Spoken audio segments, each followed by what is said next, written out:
J'ai fracassé le pare-brise de sa précieuse Mercedes d'un coup de pied rageur. Les éclats de verre scintillant comme des diamants sous le soleil implacable de midi. Et j'ai ri un rire qui venait du plus profond de mes entrailles. Un rire qui effaçait 10 ans de mensonges accumulés. Ma belle-mère, cette vipère aux lèvres peintes en rouge sang, m'avait supplié d'épargner la voiture. Mais je l'ai ignoré, c'était son bien le plus cher, hérité de son défunt mari.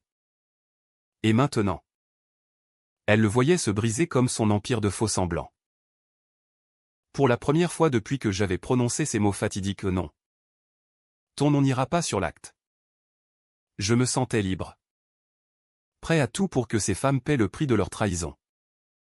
Même si cela signifiait plonger dans l'abîme de ma propre folie. Paris. Été 2025. La chaleur collait à la peau comme une seconde couche de culpabilité. Et moi? Alexandre Duval. 42 ans. Je marchais d'un pas lourd le long des quais de Seine. L'acte de propriété de mon appartement haussmannien froissé dans la poche de ma veste en lin. J'avais épousé Claire il y a 6 mois. Une femme de 38 ans aux courbes généreuses et au sourire qui promettait l'éternité. Mais qui cachait un gouffre de calcul froid. Elle était veuve. Avec une fille de 19 ans. Léa. Une gamine aux cheveux teints en blond platine et aux yeux qui lançaient des éclairs de défis permanents. J'avais cru que c'était le début d'une nouvelle vie, après mon divorce amer avec Sophie. Qui m'avait saigné à blanc pour une infidélité que je n'avais même pas commise. Claire représentait la stabilité. Le Havre. Erreur fatale. Tout avait basculé 2 semaines plus tôt. Lors d'un dîner chez nous. Dans le 7e arrondissement. L'appartement. Un bijou de 120 mètres carrés avec vue sur la tour Eiffel. Était mon bastion. Acheté avec l'héritage de mon père. Un notaire discret qui m'avait légué non seulement des murs solides mais aussi une méfiance viscérale envers les promesses maritales. Claire.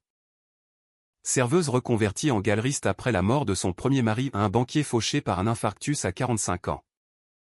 Avait vu en moi le sauveur. Alex. Mettons nos vies en commun. Vraiment? Avait-elle murmuré un soir? Ses doigts effleurant mon poignet tatoué d'une encre marine. Vestige de mes années de marin mercant dans la marine nationale. J'avais hoché la tête. Mais quand elle avait insisté pour ajouter son nom sur l'acte notarié, j'avais gelé. C'est à moi. Claire. À nous? Oui. Mais légalement. Pas encore. Ses yeux s'étaient assombris comme le ciel avant l'orage. Et elle avait quitté la table sans un mot. Laissant son assiette de magret de canard intacte. Léa. Sa fille. Avait été le catalyseur. Cette gosse. Inscrite en première année de fac à la Sorbonne en arts plastiques. Vivait chez nous depuis le mariage. Un arrangement temporaire qui s'éternisait. Elle me tolérait à peine. Me traitant de vieux schnock dans les couloirs. Ses écouteurs AirPods vissés aux oreilles diffusant du rap français rageur. Mais ce soir-là, après la dispute, elle m'avait lancé un regard qui valait tous les poignards du monde. T'es qu'un radin. Alex. Maman mérite mieux que tes miettes. J'avais ri. Nerveux. Mais au fond, une graine de doute avait germé. Était-ce vraiment de la radinerie? Ou la peur légitime d'un homme qui avait déjà perdu une fortune au tribunal familial? Le lendemain matin, je me suis réveillé avec un vide dans le garage. Ma Porsche 911 Carrera. Noire comme la nuit. Acquisition de mes primes d'officier. Avait disparu. Pas de traces. Pas de clé volée ou juste un post-it collé sur le frigo, puisque tu refuses de partager. On va partager quand même. Bisous. Léa. Mon sang n'avait fait qu'un tour. J'ai appelé la police. Mais au fond, je savais, c'était sa revanche mesquine. Une façon de me frapper là où ça faisait mal. Dans mon ego masculin. Dans cette extension de moi-même que représentait la bagnole. Claire, prévenue par texto, était rentrée en furie de sa galerie à Saint-Germain-des-Prés. C'est ta faute, Alex? Si tu avais accepté. Léa n'aurait pas. Elle est impulsive. Mais toi. Tu es intransigeant. J'ai claqué la porte. Le cœur battant. Et je suis parti à pied. Errant vers le pont des Arts. Où les cadenas d'amoureux rouillés me narguaient. C'est là. Assis sur un banc. Que la vengeance a pris forme. Pas une vengeance brute. Non, j'étais trop cartésien pour ça. Forgé par des années de discipline militaire et de lecture de Camus et Sartre dans les baraquements. Non. Une vengeance psychologique. Lente. Insidieuse. Qui rongerait leur assurance comme l'acide sur le métal. J'ai sorti mon téléphone et composé le numéro de mon notaire. Un vieil ami de la famille. Préparer les papiers pour un trust blindé. Rien ne bouge sans mon accord. Puis, j'ai souri pour la première fois depuis des jours. Léa voulait jouer? Elle allait apprendre que le jeu, pour moi, n'avait pas de règles, seulement des pièges. Les jours suivants ont été un tourbillon de faux-semblants. Claire rentrait tard, prétextant des vernissages. Mais je sentais l'odeur de vin rouge sur son écharpe. Et ses textos à un certain Marc, son associé, s'allongeaient dans la nuit. Léa. Revenue bredouille après 2 jours, la Porsche retrouvée abandonnée près de la porte de Clignancourt. Rayée et vidée de son autoradio. Jouait l'innocente. Battant des cils devant son café au lait. Désolé, Alex? C'était juste pour te faire réagir. J'ai hoché la tête. Bienveillant en surface. Mais intérieurement, je cartographiais leurs faiblesses, Claire et son besoin viscéral de sécurité financière. Léa et sa soif d'indépendance rebelle. Mon plan se dessinait, d'abord. Isoler Claire en la confrontant à ses propres mensonges sur son passé, ensuite. Briser Léa en exposant ses petits trafics artistiques que j'avais découverts. En fouillant son sac. Des croquis volés d'une expo au Louvre. Ce soir-là. Dîner chez l'ami Louis. Un rituel que j'imposais pour recréer du lien. Les escargots grésillaient. Le vin coulait à flots. Mais l'air était chargé d'électricité. Claire. En robe rouge moulante. A tenté la séduction, Alex. Chérie. Repensons à l'acte. Pour nous. Pour Léa. J'ai souri. Posant ma main sur la sienne. Bien sûr. Mais d'abord. Raconte-moi ton premier mari. Était-il si généreux avec ses biens? Son visage a pâli légèrement. Un tic nerveux à la commissure des lèvres. Léa. Affalée en face. À ricaner, papa était un con. Mais au moins. Il partageait. J'ai noté mentalement, creusé le passé de ce papa. Le piège se refermait doucement. Et moi. J'étais le chasseur patient. Attendant que la proie s'empêtre dans la toile. La nuit. Seul dans le salon pendant que Claire ronflait sous somnifère. J'ai ouvert mon laptop. Une recherche rapide, le banquier. Mort en 2020. Avait laissé des dettes colossales. Masquées par Claire via une assurance vie truquée. Intéressant. Et Léa? Ses posts Instagram montraient des œuvres trop familières, copie flagrante de Basquiat. Mon doigt a hésité sur la touche ou envoyé d'un email anonyme au doyen de la Sorbonne. Pas encore. Laissez mijoter. Le soleil se levait à peine sur les toits de zinc quand je suis sorti pour mon footing quotidien le long des Champs-Élysées. Mes baskets claquaient sur le bitume encore frais. Mais mon esprit bouillonnait d'un feu intérieur que ni l'exercice ni le café serré n'arrivaient à éteindre. Claire m'avait envoyé un message à 5 heures du matin, « On parle ce soir ? J'ai besoin de toi. Besoin de moi. Ou de mon chéquier. » J'ai accéléré. Sentant les muscles protester. Comme si chaque foulée chassait un peu de la bile qui montait depuis la disparition de la Porsche. Léa l'avait ramené. Oui. Mais avec une assurance insolente, problème réglé. Pas la peine d'en faire un plat. Comme si voler une voiture de 150 000 € était un caprice d'adolescente. De retour à l'appartement. La douche chaude a emporté la sueur. Mais pas les doutes. En m'habillant en chemise blanche impeccable. Pantalon chino beige. La panoplie du bourgeois parisien qui cache ses tempêtes. J'ai surpris Claire dans la cuisine. Les yeux rougis. Un verre de chardonnay à la main malgré l'heure matinale. « Tu bois déjà ?» ai-je demandé. Feignant l'inquiétude. Elle a sursauté. Renversant une goutte sur le marbre.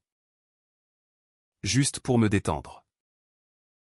Léa m'a raconté pour la voiture. Tu l'as engueulé ? J'ai secoué la tête. M'approchant pour l'embrasser sur la tempe. Son parfum. Un mélange de jasmin et de regret. M'a enveloppé. Non. Je veux qu'on avance. Mais l'acte. Claire ? C'est pas une question d'argent. C'est de confiance. Ses épaules se sont affaissées. Et pour un instant. J'ai vu la femme vulnérable derrière le masque, une veuve qui avait reconstruit sa vie sur des sables mouvants. Pourtant. La pitié n'a duré qu'une seconde. En descendant à la cave pour vérifier la Porsche intacte. Mais avec une égratignure discrète sur le pare-choc. Comme un avertissement. J'ai repensé à Sophie. Mon ex. Elle m'avait quitté pour un avocat plus jeune. Emportant la maison de campagne en Provence et la garde partagée de notre fils. Que je voyais désormais 2 week-ends par mois. Tu es trop possessif. Alex ? Avait-elle dit au juge. Possessif ? Ou prudent ? Claire réveillait ses fantômes. Et Léa les agitait comme un chiffon rouge devant un taureau. Mon téléphone a vibré, un appel de mon frère. Paul. Architecte à Lyon. Frangin. T'as l'air crevé. Le mariage te ronge ? J'ai ri jaune. C'est Paris qui me ronge. Les femmes ? Surtout. Il a ri. Mais son ton s'est assombri, fais gaffe. Alex.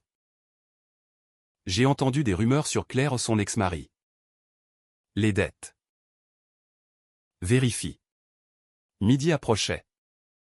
Et direction le bureau, Duval et Associés. Une petite firme de conseil en patrimoine rue de Rivoli. Où je gérais les fortunes des héritiers parisiens trop oisifs pour s'en occuper. Mon assistante. Marie. Une quinquagénaire aux lunettes à monture d'écaille. M'a tendu un café. Monsieur Duval ? Votre notaire a appelé. Les papiers du trust sont prêts. Parfait. J'ai signé distraitement. Mon esprit vagabondant vers le plan B, infiltrer la galerie de Claire. Elle exposait des jeunes talents ce soir-là. Et j'avais prévu d'y aller incognito. Pour observer Léa qui assistait. Soi-disant pour réseauter et glaner des infos sur ce marque. Le vernissage était un chaos chic, robe cocktail. Coupe de champagne qui pétillait sous les lustres en cristal. Et des toiles abstraites criant leur vide existentiel. Claire. Radieuse en tailleur pantalon noir. Virevoltée parmi les critiques d'art. Son rire perçant comme une lame. Je me tenais en retrait. Un verre à la main. Observant. Léa arrivait en retard. Escortée par un type en cuir, son petit ami, les bras chargés de sacs Vuitton qui semblaient trop lourds pour de simples accessoires. Mes yeux se sont plissés, l'un d'eux contenait-il des empreintes de la galerie? Elle a embrassé sa mère. Puis s'est faufilée vers un coin sombre. Où Marc Grand. Chauve. Accent du sud l'a rejointe. Leur murmure était inaudible. Mais leur regard complice hurlait la trahison. J'ai attendu la fin de la soirée pour confronter Claire. Dans un bistrot anonyme près de l'opéra. C'était magnifique. Chérie. Léa semblait inspirée. Elle a souri. Fatiguée. Oui. Elle progresse. Mais Alex? Parlons de nous. L'acte. C'est important pour moi. Pour nous sentir égaux. J'ai hoché la tête, posant ma main sur la table. Paume ouverte comme une offrande. Demain. Au notaire. Mais dis-moi. Ce Marc. Il est proche de Léa. Son visage a tiqué à nouveau. Juste un ami de la galerie. Pourquoi? J'ai haussé les épaules. Curiosité. Mensonge. En rentrant, seul dans le métro bondé, j'ai envoyé l'email anonyme au doyen, pièce jointe. Photo des croquis volés. Signé un admirateur de l'art authentique. Le lendemain. Chaos. Léa a explosé en entrant en trompe dans la cuisine. Son téléphone à la main. C'est quoi ce bordel? Le doyen veut me voir. Il parle de plagiat. Claire? Pâle comme un linge. S'est tourné vers moi. Alex? Qu'est-ce que tu as fait? J'ai feint l'innocence. Buvant mon espresso. Moi? Je ne sais rien. Mais intérieurement? Triomphe, la première fissure. Léa m'a fusillé du regard. Larmes aux yeux. T'es un salaud. Juste parce que pour la voiture. J'ai souri doucement. La voiture était à moi. Léa. Comme mes secrets le sont. Claire a claqué la porte. Et le silence qui a suivi était délicieux. Comme le calme avant la tempête que j'orchestrais. Ce soir-là. Seul avec une bouteille de Bordeaux. J'ai fouillé plus profond. Le passé de Claire, un prénom remboursé à la banque de son mari. Couvert par une fausse déclaration. Et Marc? Un ex-amant? D'après les vieux articles de scandale que j'ai dénichés sur un forum obscur. La vengeance prenait cher, demain. Je lâcherai la bombe sur Claire. Anonymement. Via un avocat complice. Mais au fond. Une voix murmurait, et si j'allais trop loin? J'ai chassé l'idée d'un trait de vin. Trop tard pour les regrets. Les jours suivants ont été une danse macabre. Un ballet de silence tendu et de regards obliques autour de la table du petit déjeuner. Claire évitait mes yeux. Se réfugiant dans des appels interminables à sa sœur à Marseille. Tandis que Léa claquait les portes de sa chambre comme des coups de feu. La Porsche. Réparée à mes frais de 2500 € pour une rayure qui aurait pu être évitée. Trônait dans le garage comme un trophée moqueur. Je roulais dedans le soir. Capote baissée malgré la fraîcheur automnale qui s'annonçait. Filant vers les bois de Boulogne pour laisser le vent emporter mes ruminations. Paris. Avec ses lumières éternelles. Semblait complice, les passants pressés. Les klaxons rageurs. Tout résonnait avec le chaos intérieur qui me rongeait. Au bureau. Marie avait remarqué mon humeur. Monsieur Duval? Vous avez l'air d'un homme qui porte le poids du monde. J'ai souri. Signant un contrat pour un client fortuné, un veuf cherchant à protéger ses biens des mains avides de sa belle famille. Ironie du sort. C'est le métier. Marie. Toujours veillée au grain. En rentrant, j'ai trouvé Claire assise dans le salon. Un dossier ouvert sur les genoux, des relevés bancaires jaunis. Datant de 2020. Alex? On doit parler. Vraiment. Sa voix tremblait. Pas de colère, mais de peur, la peur d'une femme qui voit son château de cartes vaciller. J'ai posé mon manteau, m'asseyant en face d'elle, les mains jointes comme un confesseur. Claire? Je sais pour les dettes de ton mari. L'assurance vie. Truqué? Ses yeux se sont écarquillés. Puis des larmes ont coulé. Silencieuses. C'était pour Léa. Pour survivre. Il m'avait laissé dans la merde. Alex. 200 000 € de découvert. J'ai hoché la tête, feignant l'empathie. Je comprends. Mais pourquoi ne m'as-tu rien dit? La confiance. Elle a agrippé ma main. Ses ongles s'enfonçant dans ma peau. J'avais peur que tu me juges. Comme les autres. Pour la première fois. J'ai vu la faille, pas une manipulatrice froide. Mais une survivante écorchée. Modelée par la perte.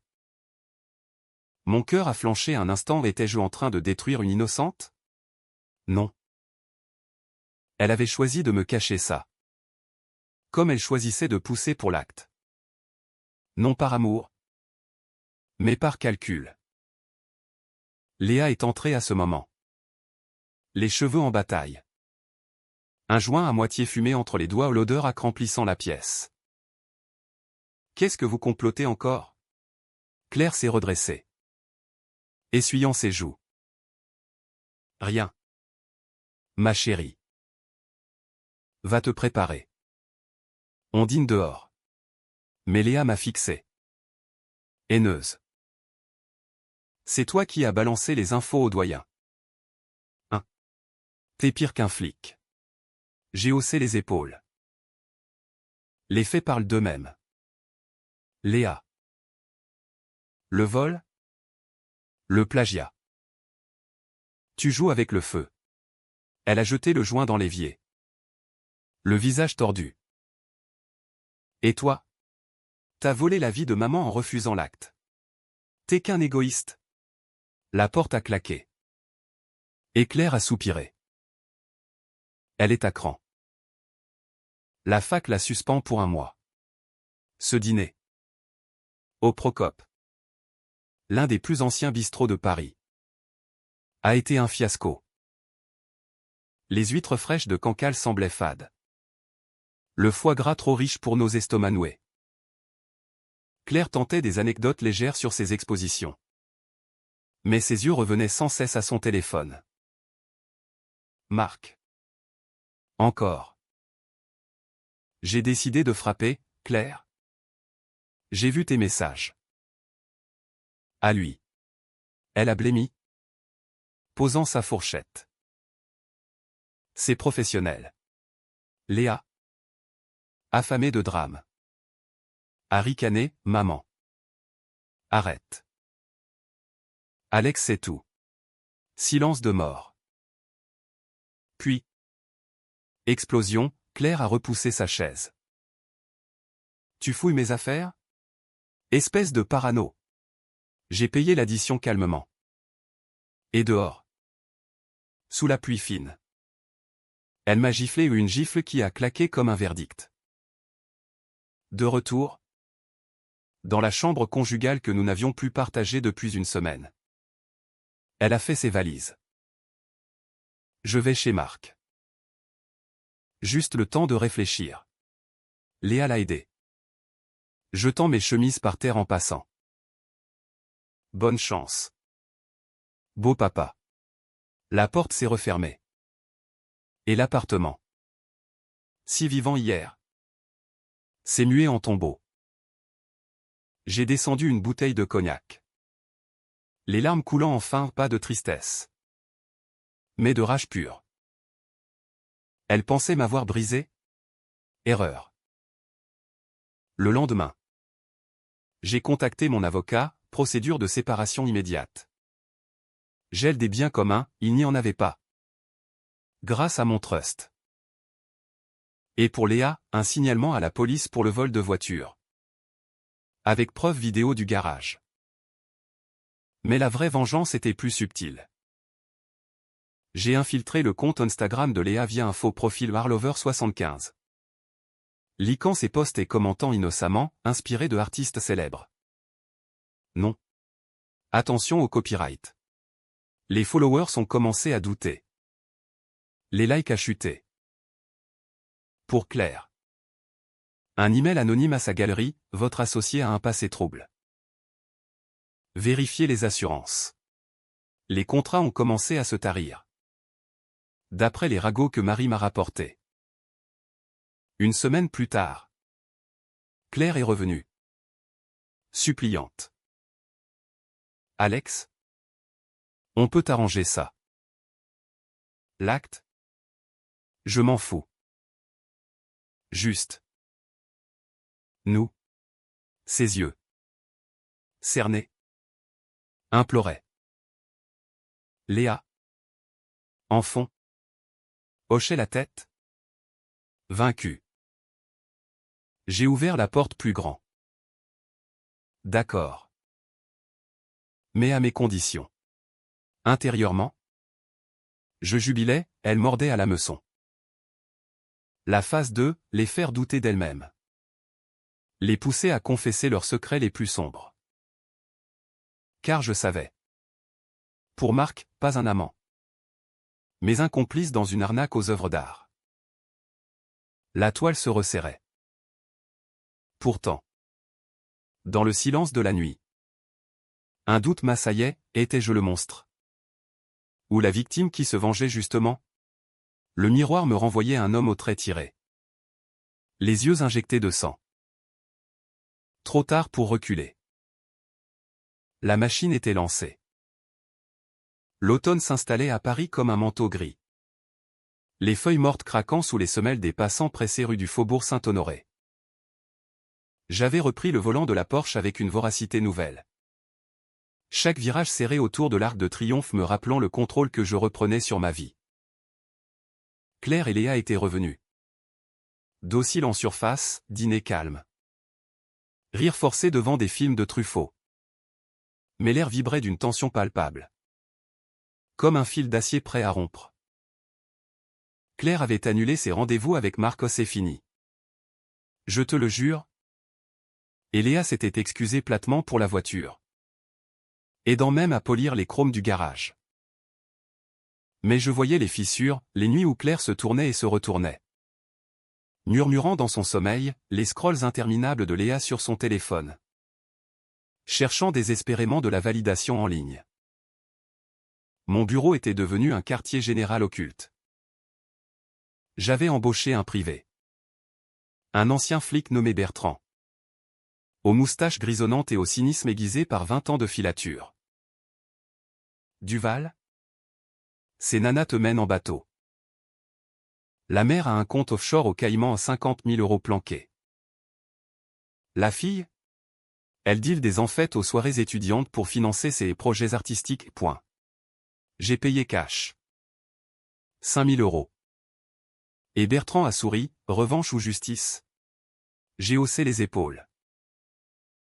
Les deux. Les preuves s'accumulaient, photos de Claire signant des chèques suspects. Capture d'écran de Léa négociant sur Telegram. Pas pour détruire, pas encore. Mais pour armer mon arsenal psychologique. Un soir. Dîner improvisé, pot-au-feu maison. Arrosé de cidre normand pour faire français. Claire. En pull oversize. Tenter la reconquête, Alex. Je t'aime. Vraiment. Oublions l'acte. Léa hochait la tête. Les yeux baissés sur son assiette. J'ai posé ma cuillère. Et si on parlait secret? Claire? Ton offshore. Pourquoi? Silence de plomb. Puis, effondrement, elle a éclaté en sanglots. Confessant les dettes restantes. Les petits mensonges pour survivre. Je voulais te protéger. Léa. Paniqué. A balbutié, moi aussi. Les enfs. C'est pour payer la fac. Pas plus. J'ai écouté. Impassible. Le cœur serré par un mélange de triomphe et de dégoût de moi. Qui les forçait à se mettre à nu comme des criminels. Je pardonne. Ai-je dit enfin. Me levant pour les serrer dans mes bras. Claire s'est blottie. Tremblante, Léa. Raide. A fini par céder. Mais dans l'étreinte. Je sentais leur peur, la peur d'un homme qui détenait maintenant leur vie comme des pions. La nuit. Seul sur le balcon. Fumant un cigare cubain illégal. J'ai réalisé, la vengeance n'apportait pas la paix. Elle creusait un vide plus grand. Un abîme où mon humanité sombrait. Pourtant. Impossible d'arrêter. Le lendemain. J'ai eu accidentellement laissé une enveloppe ouverte sur le bureau, copie des preuves. Adressée à un contact anonyme. Claire l'a trouvée. Bien sûr. Son hurlement a résonné, Alexandre. Qu'est-ce que c'est que ça? Confrontation dans le salon. Rideau tiré contre le crachin. Tu nous fais chanter, a crié Léa. Les poings serrés. Claire? Livide. A supplié, arrête. Par pitié. On s'en va si tu veux. J'ai ri. Amer. Partir? Et laisser l'acte vierge? Non. Restez. Et apprenez. C'était le cœur de ma revanche, les garder prisonnières de leur culpabilité. Les forcer à me supplier pour chaque miette de liberté. Marc a appelé ce soir-là où j'ai répondu. Voix suave, dites à Claire que je sais tout. Et disparaissez. Il a raccroché. Paniqué. La galerie de Claire a fermé pour rénovation. Les rumeurs courant comme une traînée de poudre. Léa a craqué la première. À 2 heures du matin. Elle est entrée dans ma chambre d'amis où je dormais désormais. En larmes. Alex? Je suis clean depuis une semaine. Aide-moi. S'il te plaît. Son visage enfantin. Sans maquillage. M'a désarmé. J'ai tendu la main. Et elle s'est effondrée sur le lit.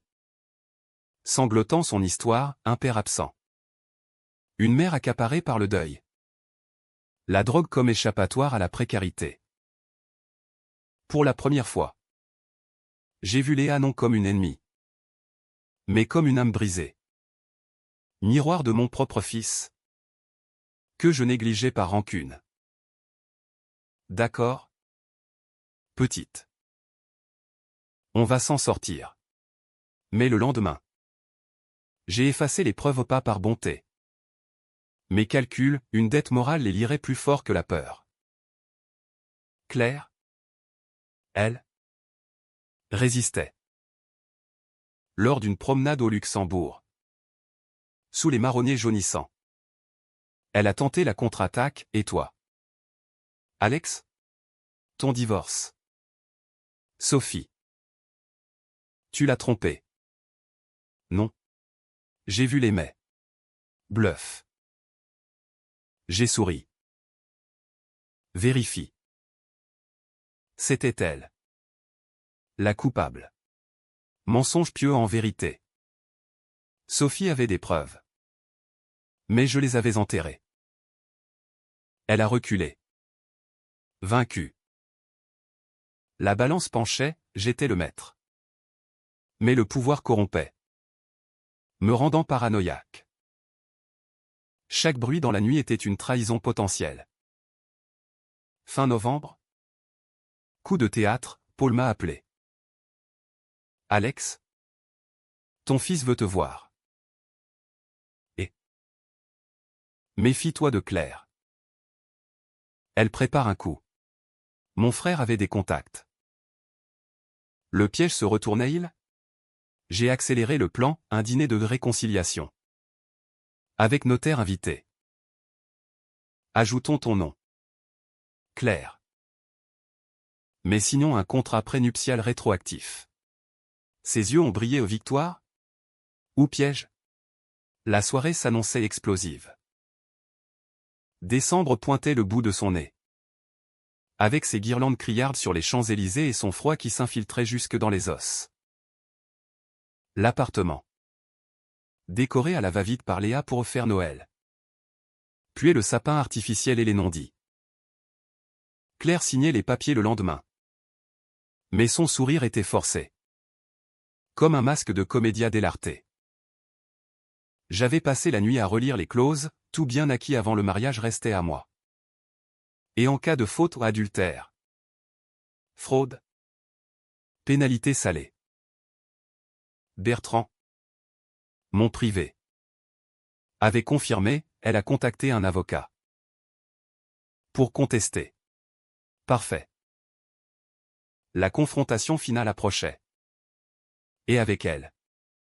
Le risque que tout bascule. Le matin. Café brûlant en main. J'ai trouvé Léa dans la cuisine. Croquant une pomme avec une nonchalance feinte. Alex? Merci pour l'autre nuit. T'es pas si nul. Son clin d'œil maladroit m'a arraché un rire vrai le premier depuis des mois. Toi non plus. Gamine. Mais reste clean. Ou je te colle au mur. Elle a hoché la tête. Sérieuse. Claire est descendue. Impeccable en tailleur gris. Mais ses mains tremblaient en versant le lait. Prêt pour le notaire, ai-je demandé. Oui. Pour nous. Mensonge. En route? Dans la Porsche. La radio diffusait Piaf au nom. Je ne regrette rien. Ironie cruelle. Au cabinet notarial. Près de la place Vendôme. L'air sentait le cuir et l'encre. Mon notaire? Maître Lefebvre. Un septuagénaire aux lunettes pincées. A lu les clauses à voix haute. Claire a pâli à faute grave. Alex? C'est du chantage, a-t-elle explosé. Repoussant le stylo. Lefebvre a toussé, madame. C'est standard. Mais je voyais la rage dans ses yeux la même que lors de notre nuit de noces. Quand elle avait murmuré ou pour toujours. Léa. Attendant dehors. A texté, tout va bien? J'ai répondu, bientôt. De retour? Explosion. Claire a jeté son sac sur le sol. Éclatant un flacon de parfum. Tu me prends pour une idiote. Ce contrat. C'est pour me piéger. Léa. Paniquée. A tenté de calmer, maman. Signe. On s'en fout. Mais Claire s'est tournée vers moi. Venimeuse, et ton fils? Tu l'as abandonné pour nous contrôler? Pathétique. Coup bas. Mon poing s'est serré. Mais j'ai respiré. Sophie m'a volé sa garde. Toi. Tu veux voler mon toit. La dispute a duré des heures. Mots comme des lames, c'est dette. Mais paranoïa. Le vol de Léa comme étincelle. Enfin. Elle a signé. Larmes aux yeux. Pour Léa. Mais la nuit. Alerte, Bertrand a appelé. Elle a vu ton frère. Plan pour te ruiner au faux témoignage sur ton harcèlement en point. Rage aveugle. J'ai conduit jusqu'à l'atelier de Paul. À Belleville. Sous une pluie battante. Frangin. Dis-moi la vérité. Il a nié. Mais ses yeux fuyaient. Trahison familiale? Non, Claire l'avait manipulé. Pensant l'utiliser contre moi. J'ai ri. Hystérique. Elle est plus rusée que je croyais. Revanche finale, le lendemain. Réunion familiale forcée. J'ai convoqué Sophie. Mon ex. Via avocat aux neutralités requises pour la garde de mon fils. Lucas. 9 ans. Il est arrivé. Timide. Avec son ballon de foot. Claire et Léa. Surprise. Ont fondu en attendrissement. Ton père est un dur. Mais il t'aime. A dit Claire. Lucas a hoché la tête. Mais ses yeux cherchaient les miens. Puis. Le coup, j'ai révélé tout à Sophie. En privé. Elles veulent me détruire. Aide-moi. Sophie. Pragmatique. A souri, pour Lucas. D'accord. Mais arrête ta folie. Alex. Le dîner de Noël. Forcé. A été le climax. Dinde rôtie. Bûche scintillante. Mais l'air empoisonné. Lucas jouait avec Léa. Innocent. Claire a tenté la paix, à nous tous. J'ai levé mon verre. À la vérité. Puis. Projection, sur l'écran du salon. Un montage discret aux preuves des fraudes de Claire. Des deals de Léa. Envoyés par Bertrand.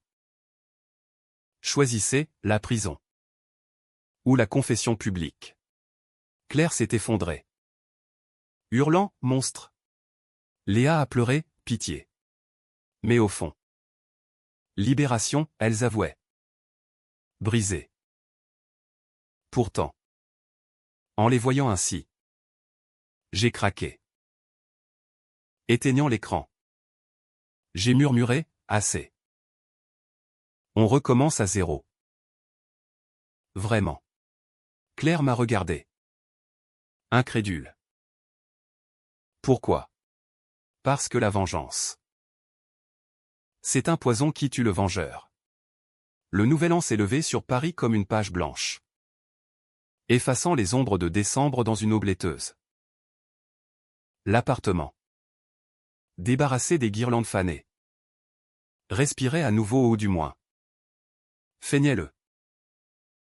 Claire et moi dormions dans le même lit pour la première fois depuis des semaines. Ses courbes chaudes contre moi. Mais nos corps se touchaient sans se fondre vraiment.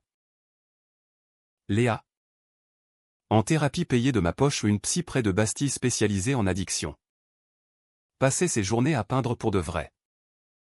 Des toiles abstraites nées de sa douleur plutôt que du vol. Lucas. Revenu pour les vacances. Courait dans les couloirs. Son rire perçant les silences comme un baume. Sophie.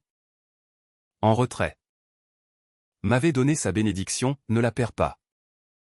Cette famille bancale. Pour lui. Mais la paix était fragile.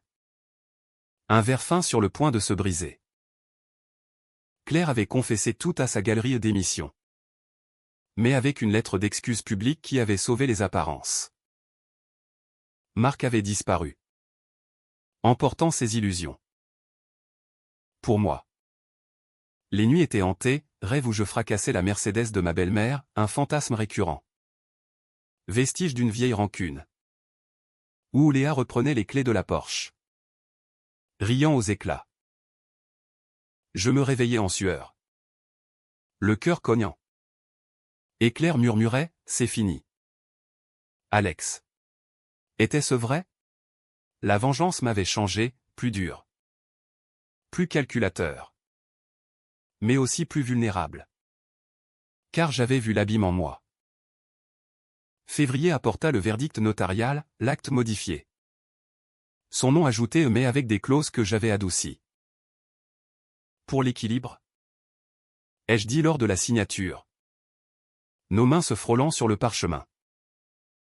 Ses yeux, verts comme la Seine au printemps, brillaient d'un mélange de gratitude et de méfiance. Merci. Je t'aime. Les mots, sincères cette fois, m'ont ému. Léa, témoin réticente, a marmonné, pas mal. Pour un vieux. Rire général. Libérateur. Pourtant, le passé ressurgissait. Une lettre anonyme, tu as gagné. Mais à quel prix? Pas de signature. Mais l'écriture au sel de Paul? J'ai confronté mon frère lors d'un déjeuner aux Inques de chez Gladine. Dans le 13e. Claire m'a approché. Oui. Pour te tester. Désolé. Haine fugace. Puis pardon, on est des Duval. On survit. La famille. Ce lien tordu. Se ressoudait. Printemps 2026. Nous avons fui Paris pour un week-end en Normandie. Dans la maison de mon père à falaise battue par les vagues. Air salin chassant les toxines urbaines. Lucas construisait des châteaux de sable avec Léa. Qui riait pour de bon. Claire et moi marchions main dans la main. Le vent emmêlant nos cheveux. L'acte. La voiture. C'était un cauchemar. A-t-elle avoué. J'ai serré sa main. Mais il nous a forcés à nous voir. Vraiment. Tam et YHC NGI. Ai-je pensé au Camus avait raison, l'absurde nous définit. Et la revanche. Si elle ne détruit pas. Reconstruit. De retour. La galerie rouvrait sous un nouveau nom. Claire associée minoritaire. Léa exposait ses toiles vendues. Même. Moi, j'ai réduit mes heures au bureau. Plus de temps pour Lucas. Pour ces dîners où les rires effaçaient les cris. La Porsche. Vendue. Trop de souvenirs. Ai-je dit à Claire. Qui a hoché la tête? Compréhensive. Mais au fond. Une cicatrice, la peur de l'abîme. Chaque dispute mineure ravivait la flamme, n'ajoute pas ça à l'acte sans me dire. Mais nous rions. Apprenant. La vengeance? Ce monstre que j'avais nourri. C'était muet en leçon, l'amour vrai n'est pas possession. Mais partage risqué. Et moi? Alexandre Duval? J'avais frôlé la damnation pour le comprendre.